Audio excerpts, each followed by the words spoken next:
Good morning, everyone. I feel like today's entire show could absolutely be just crazy town.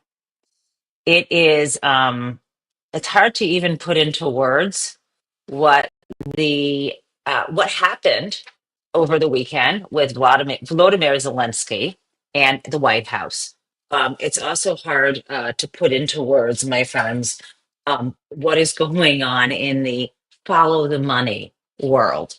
And so I want you to take a big swig of coffee or tea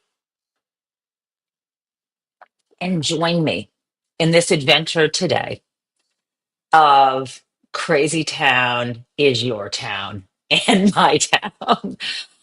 Oh my goodness. And to get us going for this morning, the place I want to start is not the place that you would expect. Yes, I promise you, I will get to Volodymyr Zelensky and what's going on with the U.S. standing in the world. In other words, standing up or bowing down to Putin and abandoning our European allies. Yes, I'll get to that. But you come to me here at Gentov Live, not for the obvious news, right? You come for maybe some of the news that is emerging that you should be paying attention to that has not quite hit the airwaves yet. And it is hitting and it's going to hit hard. So, what I want to talk to you is about the bailout. Yes, the bailout. Donald Trump has announced a bailout of the Bitcoin and other crypto bros. And he's not calling it a bailout because, no one likes to hear about people being bailed out who invested in, speculated on cryptocurrency, which has no inherent value, is not backed either by gold and is not backed by, or excuse me, was not considered what they always called fiat currency, right? Cryptocurrency is essentially the equivalent of you and I trading IOUs, but they're in digital form. It's nothing more complicated than that. It would be like you and I trading, I don't know, beanie babies or something that we thought had value, right? And maybe I sell it to you, or maybe you trade one for me. Or a better example would be gift cards, right? Trading gift cards, but not just any gift card, right? Like not a gift card for Starbucks, or not a gift card for Dunkin' Donuts, or not a gift card for Barnes and Noble, but a gift card for a now defunct superstore, right? Toys R Us, for example.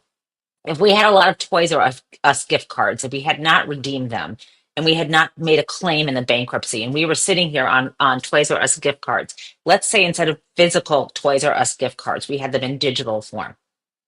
If I created a platform where we could trade those, that's what the fuck. That's exactly what Bitcoin and all these other coins are.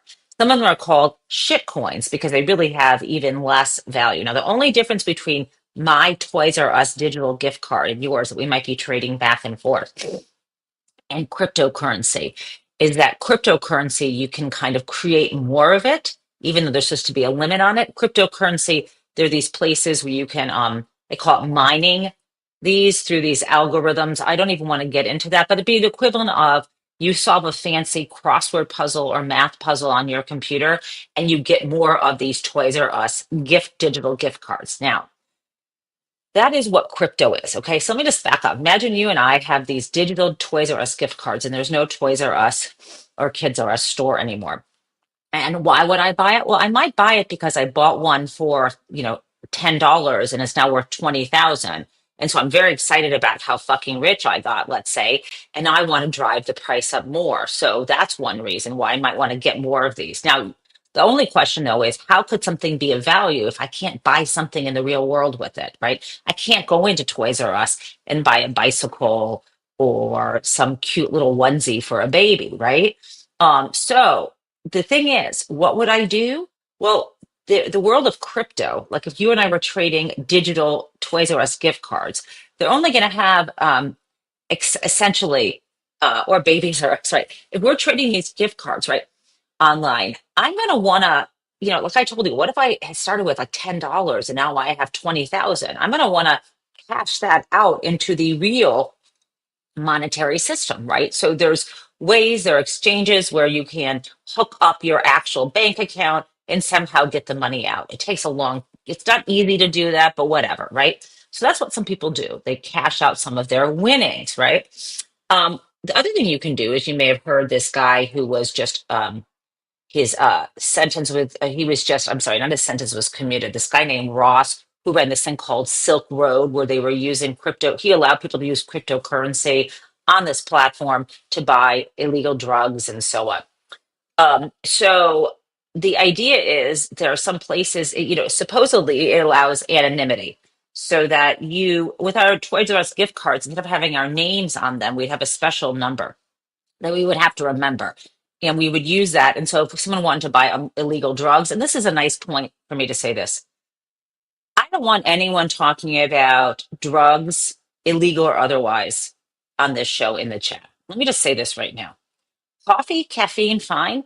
But if you are getting impaired, because I know this has happened, there are a lot of people who like to come on YouTube chat rooms and wake and bake, and they send these little messages in the chat saying puff, puff, whatever. Get the fuck out of my chat room. Okay. And don't criticize my mods for deleting those messages. I don't want you to be impaired on this show. If you want to go do something lawful to get high, go do it somewhere else. If it's unlawful, don't do it. Okay. Okay. Okay, great. Now that we've got that settled. Also, I love my mods. I love Deb. I love Jason. I love Susan. And anyone they love, I love. And they don't hate you guys if they're deleting your comments. I said what I said. If you've got a beef it with me, not with them. Okay, on to this. Okay, so this is what cryptocurrency is. It's like a digital gift card that only has value because someone else will buy it from you for more, or because you can use it to buy things anonymously, and so on. So the deal is, and if you want to know more about this one, I had a podcast called Booked Up. I interviewed three different people about their crypto books. And the best person is a guy named Zeke Faux, Zeke. His last name is, I think it's actually Faux. Could that actually be true? Anyway, Zeke Faux's book is the best. And I think it's called Number Go Up. I also interviewed Michael Lewis about his book about I'm going to call him SBF, Sam Bankman-Fried, and so on. So I encourage you, if you can find it Booked Up. You can find it and watch it, listen to it on wherever you get your podcast. The interview with Zeke Faux if you want to know more about crypto. Okay, so why am I bringing this up right now? As I said, Donald Trump previously said he might create a strategic crypto reserve. Well, this weekend, yesterday, he announced the names of the specific cryptocurrencies that would be part of this strategic reserve. Now, let me explain to you. The word strategic reserve sound really fancy and important. This is a bailout. What it means is he is going to use our money from the Treasury Department not to help create jobs, not for vaccines, not to lower the price of eggs. He is going to take the money of the US government and buy shit coins. And by buying up, promising to buy up these 5 types of coins that he announced, what do you think happened yesterday to those coin prices? They shot up in value. And do you think he let anyone know ahead of time the names of them? Do you think someone made billions of fucking dollars or close to it, or hundreds of millions on the inside information about his plan? Yes, sirree, Bob. It certainly looks like this. So let me share with you how I see the world. This is a miniature Donald Trump. He actually dresses like this, right? He wears a blue suit. I realize this is a black jacket. I'm little Richie Rich. And he wears a red tie. And Donald Trump is a fucking cartoon character who wears a costume every fucking place he goes. Excuse me for swearing. And this is the tweet or the thing he put out on True Social yesterday. I'm reading it to you. A U.S. crypto reserve will elevate this critical industry after years of corrupt attacks by the Biden administration. Oh, yeah, really, corrupt attacks. No. Which is why my executive order on digital assets directed the presidential working group to move forward on a crypto strategic reserve that includes. So the first thing he said was XRP, SOL, and ADA. Do you notice that Bitcoin isn't there? BTC? Okay, I will make sure that the US is the crypto capital of the world. We are making America great again. Well, that was a fucked up thing. And the Bitcoin bros were pissed off that he didn't include them. So then he added that in a follow up. Now, let's add. Here is the Financial Times talking about what Donald Trump is. Crypto prices jumped as Donald Trump names tokens included in strategic reserve. And then his comments on digital assets such as Bitcoin, XRP, and Solana lift markets after the recent shakeout. So, yeah, folks, what does that mean? The market was kind of going down and he bought it up. This would be the equivalent. Let me say, let's go back to our example, right? Let's go back to our example. You and I, let me just go, remember this. You and I have been trading up the value of our digital Toys R Us gift cards, right? They're online. And let's say, I was really excited. It went up to 20,000, then it went up to 22. And let's say it starts going down and it's at 15. Well, anyone who bought in at 20 or 22 is feeling like shit. And if I still own some of my digital gift cards, I might be like a little greedy, wanting more money. Donald Trump, let's say he announced that among the digital tokens he was buying was he was going to do a strategic reserve of our Toys R Us gift cards. Holy fucking shit, right? That creates a floor practically. That would spike the prices. And that is what happened. Okay. So I want to blow this up. And I told you the FT is talking about this. And this is the part that pisses me off the most. And you probably can't read this, so you may need to look at this later. I'm reading you the headline. Some guy named Ida Voke on Blue Sky. A lucky trade. Wait, so just to be clear, now I'm talking to you about someone who was able to make a shit ton of money on the shitcoin announcement. Okay. A lucky trader just happened to put in a $200 million trade with 50 times leverage a few hours before a Trump pro crypto announcement. That means someone borrowed money. Okay, a huge ton of money. They took a big risk and they basically invested $200 million. The price of crypto jumped, and this person made hundreds of millions of dollars. Sheer luck, I'm sure. And then you see below the evidence of these trades, and it says, on this wild Sunday, March 2nd, 2025, an anonymous whale, a whale is someone who takes a big trade. An anonymous whale has just made waves in the crypto market with some jaw-dropping trades. They've opened a staggering $123 million long position on ETH and 72 million long on BTC, Bitcoin. Both, I think ETH might be Ethereum. I might get that wrong. Anyway, both with an eye-watering 50 times leverage. This trade could be seen and found on Hyperliquid platform. Funny how this lucky whale was able to time this trade perfectly, just right before the US president announced the US crypto reserve strategy and its goal to become the crypto capital of the world. Just being 2% down would have liquidated his position. Yet he is now up hundreds of millions from this incredible trade and luck. Okay, so what does that mean? Let me just get rid of, this screen and get rid of, I'm going to get back up here on stage with you. Okay. What that means is when it was highly leveraged, he borrowed so much money. It's the equivalent of, let's say you went to buy a house for $200,000. And if the price, and you borrowed so much of that $200,000 price that if it even went down 2%, right? If it even went down $4,000, you'd be out of the money. That means that you borrowed like $196,000 to buy a $200,000 house. That's kind of my math. And someone who does better math than me, I just did that on the fly. The point is, this dude, this person invested $200 million and almost like a huge amount of that money was borrowed. They were so certain. No one takes $200 million of money and invests it highly leveraged like that, where their position would have been, their equity would have been wiped out on something. And then they would owe a huge amount of money. No one does that unless they know something's a sure thing. So, doesn't look good.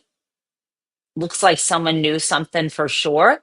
And now here's where I say to you guys, you need to know more, one more thing about this. And this is where I'm going to share with you the New York Times story.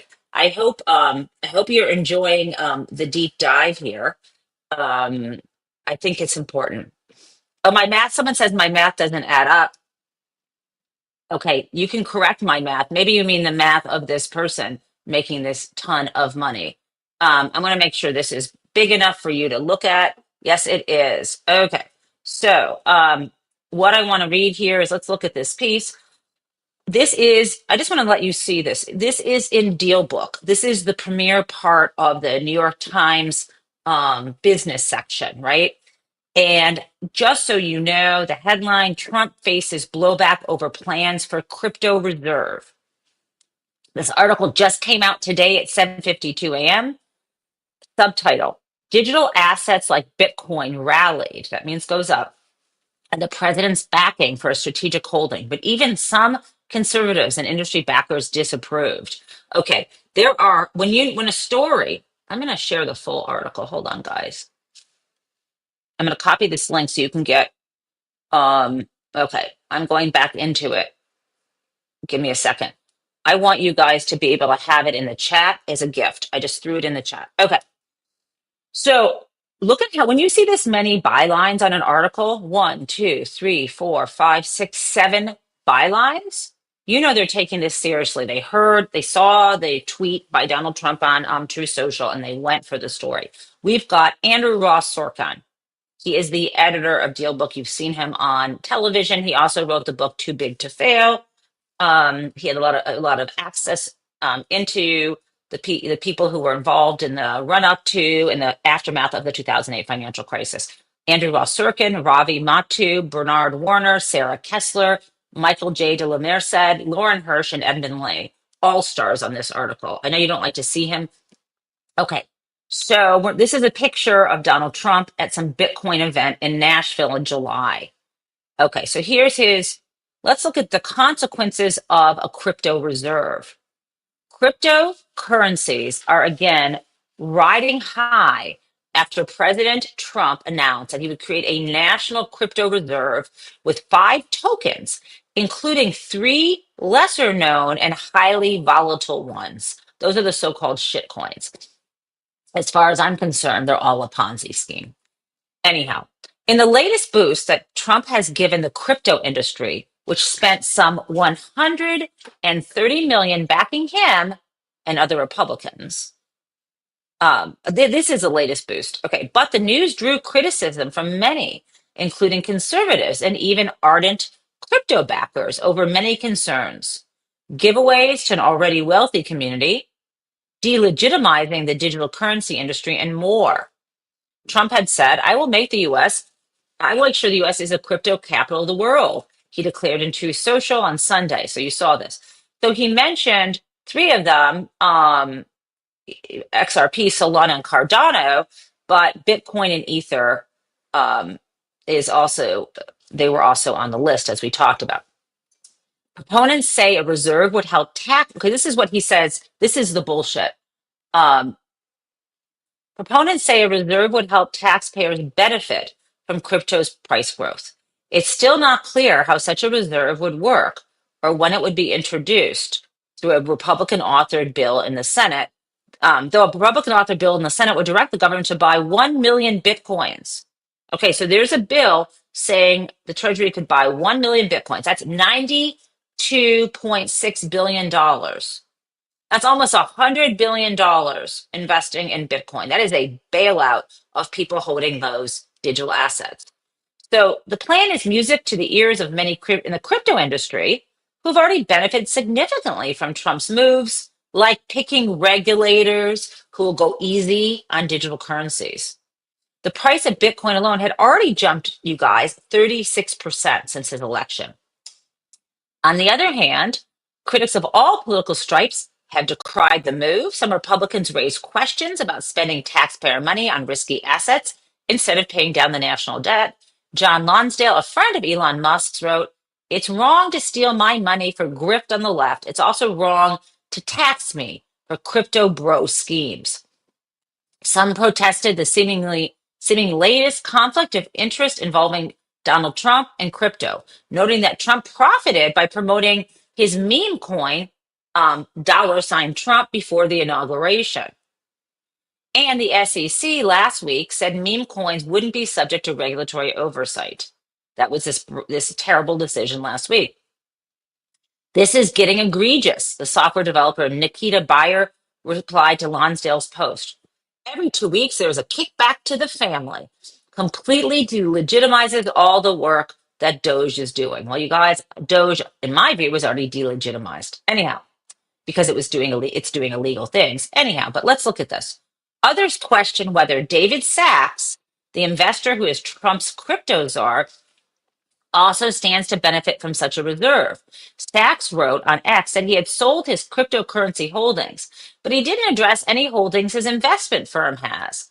Okay, so there are, my friends, people wondering whether he had sold these assets to a family member or whether he is the whale behind that very successful, highly risked trade. I doubt it, but this is bad news for anyone who cares about, you know, I don't know, integrity, not bailing out and speculators who lose their money. This makes the 2008 financial crisis bailouts, and it was way more than the $700 billion that Congress dedicated. This is a multi-trillion-dollar bailouts and backstops of the banking industry that loaded up on high-risk mortgage. We did that from the top, and we didn't help homeowners, the millions of them who lost their homes because they were underwater on their mortgages. Remember that?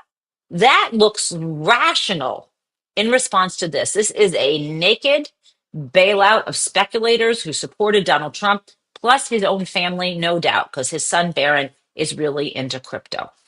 Okay, friends, that is my crazy town. That's how I started the show. So because I did crazy town first, I will also have to play a little crazy town music. There'll be more crazy town soon. Here we go.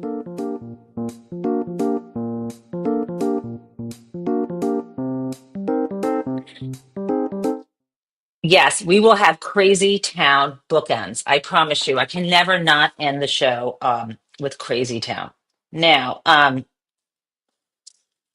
let's do this. Now, I want you to remember this. The simple step of a courageous individual is not to take part in the lie. This is really important when it comes to talking about crypto. Do not say the words. This is the last time I'm going to try to say the words strategic crypto reserve. I'm calling this the Bitcoin bro bailout. This is the Bitcoin bro bailout, and it's bullshit. Fine. Now, let's move on to the other big news of the weekend. And this was the news from Friday.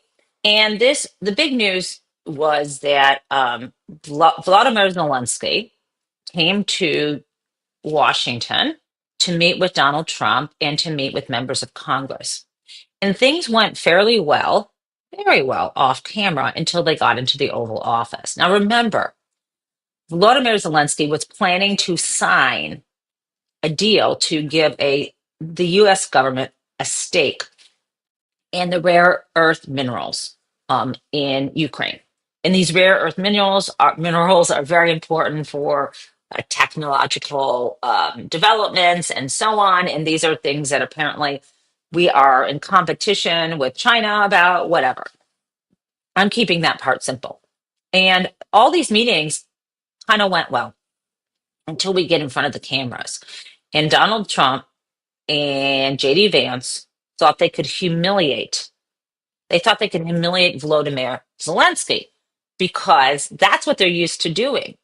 You know, they were able to humiliate Marco Rubio, Secretary of State, at that meeting. They're used to people bowing to them for far less. In the United States, the only people who tend to stand up to Donald Trump are women.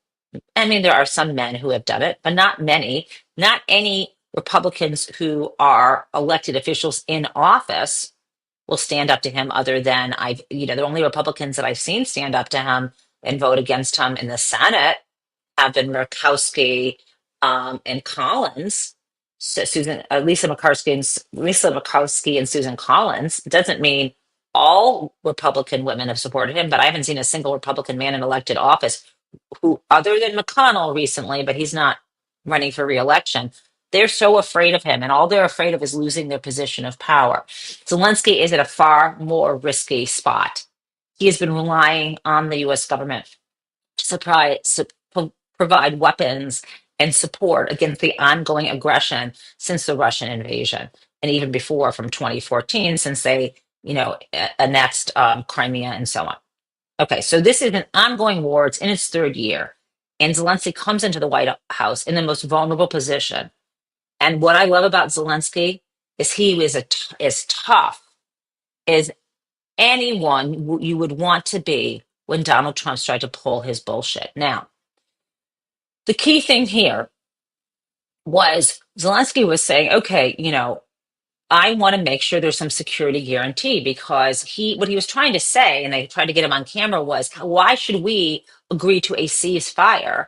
Because we have agreed with Russia to ceasefires before, and then they attacked us and invaded us. And so what he was trying to say is, if we are going to give you these minerals, what is the security guarantee the U.S. is going to give us? And it really wasn't forthcoming.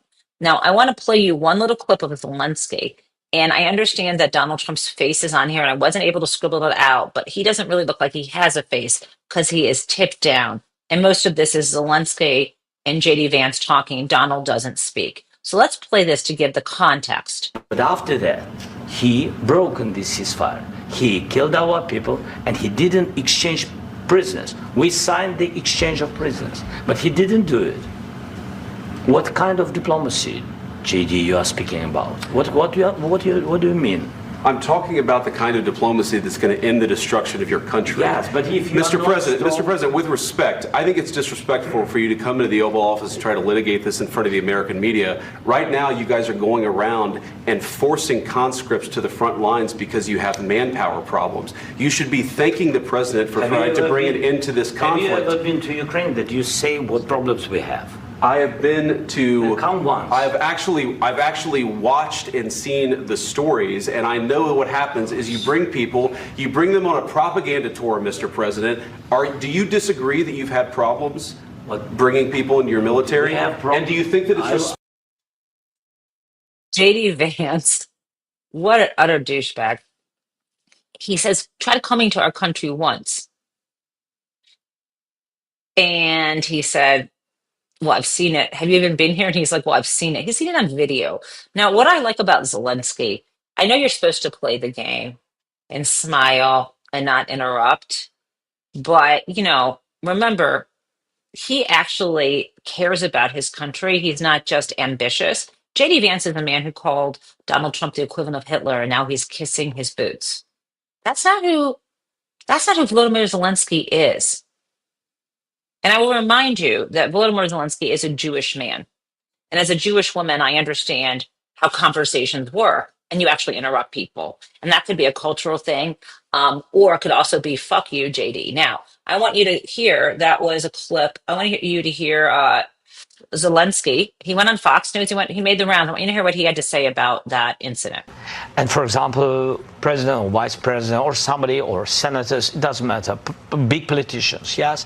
When they, for example, say that Ukraine is almost destroyed, that our soldiers run away, that they are not heroes, that Ukraine lost millions of civilians, that his president is dictator, What is the reaction? It's not about me. The reaction is that where is our friendship between Ukraine and the United States? That's it. This is filling, and that's why I do not want to lose our great partners at the United States. And I just said that it's not the first time. I said it by phone, and we had some other conversations, and we had in Munich meetings, and I said, please, be correct. Just, I want to be very polite. I mean this, be correct with this number. When you say about... Right. So this is um, this is critical here. He is trying to say, I need accuracy. I have to correct you when you're wrong. Now, what was the media reaction? Now, some of the focus, if you can actually believe this, was the claim that Zelensky, not only did they say he was disrespectful and didn't thank the United States enough, which he has done previously and continually, but they were criticizing him because he wasn't wearing a suit. Now, I'll let you know, and I think you've probably seen it on the internet, that when Winston Churchill came to the White House and to meet with FDR, he wore kind of like a military type jumpsuit. Zelensky has shown up in these kinds of quasi fatigues, not, because this shows respect that the war is going on. And so I want to show you Jasmine Crockett's reaction to the ridiculous catch-22 they've put Zelensky in. Listen to this. Fortunately, he decided that he wanted to talk about his clothes. Now, maybe this is because Trump never wanted to go serve his country, and right now the only service that he's giving to us is driving our country apart. But I'm sorry, when you're at war, you're not worried about your outfit. That is what we call a privilege, number one. Number two, to say, oh, what can you afford? Well, if he was walking around in the fanciest suits, I'm sure that they would accuse him of taking our dollars and spending it on his wardrobe and being more concerned about that. Listen, this is a no-win situation when you're walking in with someone who has decided that he is going to align himself with a dictating thug. 100%. 100%. Right? If he'd worn an Armani suit, it would have been, what did it cost? If he'd worn a beige suit, we know what happens. It's all a setup. Now, speaking of clothing, this is a moment where you're all probably shouting at your screen or your phone or your television. Jen, what about Elon Musk? Yeah, what about him? Do you remember when he attended or partially led the cabinet meeting last week? Do you remember what he was wearing? Let's take a look. If you have a pulse and 2 neurons, you can reply to an email. Hold on. Let me just start back. So look what he's wearing. You probably can't fully see it, but he has a t-shirt and he's got sort of a black jacket thrown over a t-shirt and he's wearing a baseball cap. He is not wearing the official costume of Men in Power, which is white shirt, dark suit, colorful tie. Men don't have a lot of choices, apparently. Fix it quite quickly. If you have a pulse and 2 neurons, you can reply to an email. Francesca, one thing I cannot let go of is how no one is coming at how Elon Musk is dressing. Before we get into the cabinet meeting, I want to get your thoughts on how right-wing journalists came at Zelensky for not wearing a suit, but nothing on how Musk acts in these meetings. I mean, his son was there wiping his boogers apparently on the presidential desk. He's always wearing a T-shirt. He looks like dark dork, whatever that is. And yet here he is. Can't be bothered to put on a tie in a meeting like that. In the cabinet meeting, he's not part of the cabinet. He's also still wearing the same shirt that says tech support. Now, look, we can ask the audience, do you think he's got multiple shirts that are tech support shirts, or is this the same and it smells as he looks? Oof. Okay. Of course, no one would dare insult Elon Musk. In fact, I saw yesterday that Elon and his mother, May, were traveling. You're going to love to hear this, on Air Force One. He's not rich enough to use his own plane. He got a ride on Air Force One to the White House last night. Apparently, they're living there now, or at least staying there. I mean, which is, of course, what would happen if you are actually the president of the United States. Okay. So I feel like I wanted to show you, hold on, let me remove this from the stage. I wanted to show you how the National Security Director is responding. And you'll see how clueless, because what you may not know is Michael Smerconish of CNN did a sort of, random, I mean, not random, but non-scientific poll. And what I saw yesterday in that poll is the vast majority of people either blame Donald Trump or JD Vance for the disgraceful event. What I also want to let you know is, here's what I want to show you. What I want to let you know is, and I'm going to show you this. Let me show you this first. Zelensky got a really warm reception with Keir Starmer, the Prime Minister of England. So let's go ahead and look at this. And Downing Street, unlike the White House. Well, let me just say that you're very, very welcome here in Downing Street. As you heard from the cheers on the street outside, you have full backing across the United Kingdom. And we stand with you, with Ukraine, for as long as it may take. And I hope you heard some of that cheering in the street. That is the people of the United Kingdom coming out to demonstrate how much they support you, how much they support Ukraine, and our absolute determination to stand with you, unwavering determination, and to achieve what we both want to achieve, which is a lasting peace.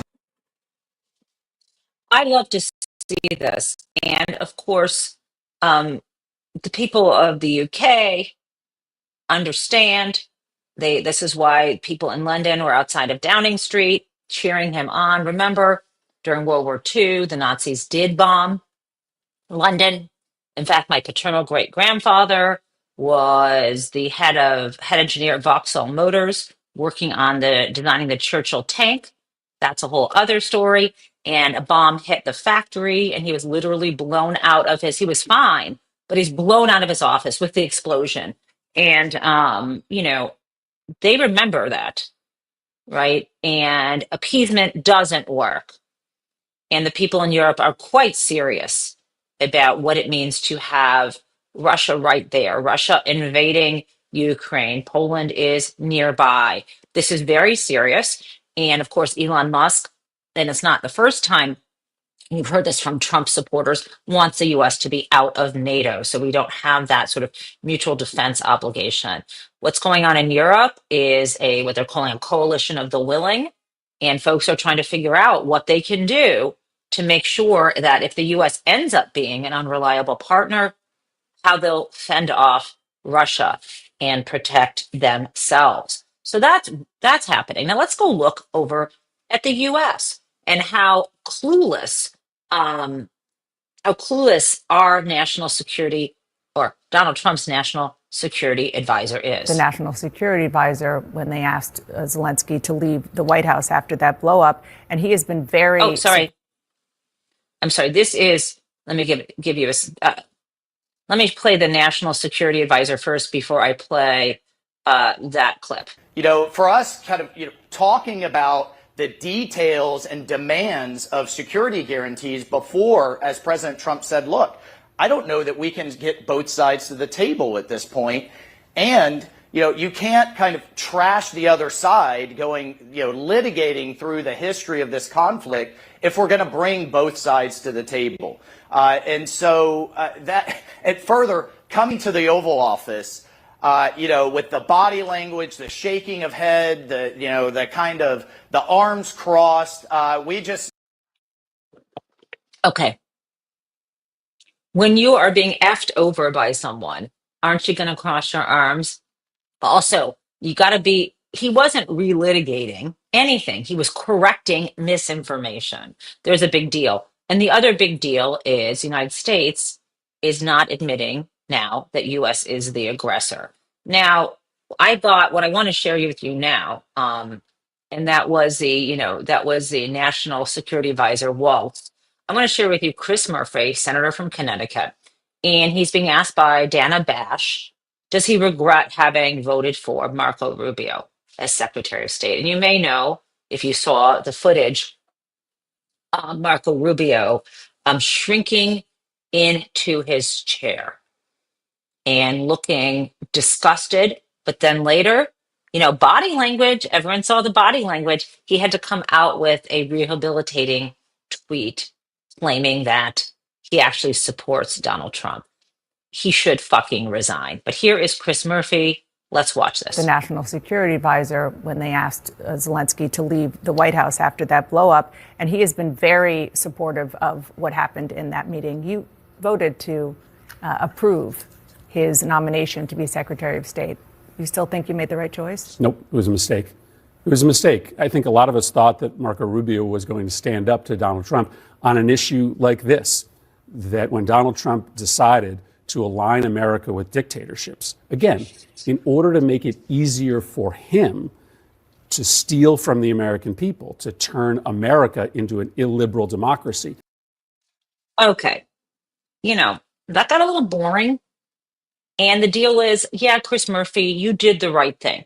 You're admitting, you did the right thing now by admitting you were wrong. But come on, man. Does anyone not get that Donald Trump will control anyone in his orbit? No one should support any of his nominees because of this going forward, and should not have before. Now, one more thing before I get to our second helping of Crazy Town is I want to share with you Mike Johnson, Speaker of the House, on his reflection on Zelenskyy. This is utterly ridiculous. It's worth noting the Social Security Administration's internal watchdog. I'm sorry, not Zelenskyy. This is on Doge, right? So he's trying to tell Kristen Welker what a great job Elon Musk and his Doge bros are doing, ferreting out fraud and abuse. Remember all these lies about dead people getting Social Security. So let's listen to Kristen Welker fact checking him in real time. It's worth noting the Social Security Administration's internal watchdog found that less than 1% of benefit payments were improper. I do want to get to my final question, though, which is about the shutdown. Don't believe it. Hey, don't believe it. All right. Yeah. Okay. So that's what he says. I don't believe it. Any factual information that doesn't align with the story they're telling, any information that would undermine anything Elon Musk or Donald Trump or Putin does, they're just going to dismiss. Guys, don't take part in the lie. Now, let us go to our final Crazy Town of the morning. Here we go.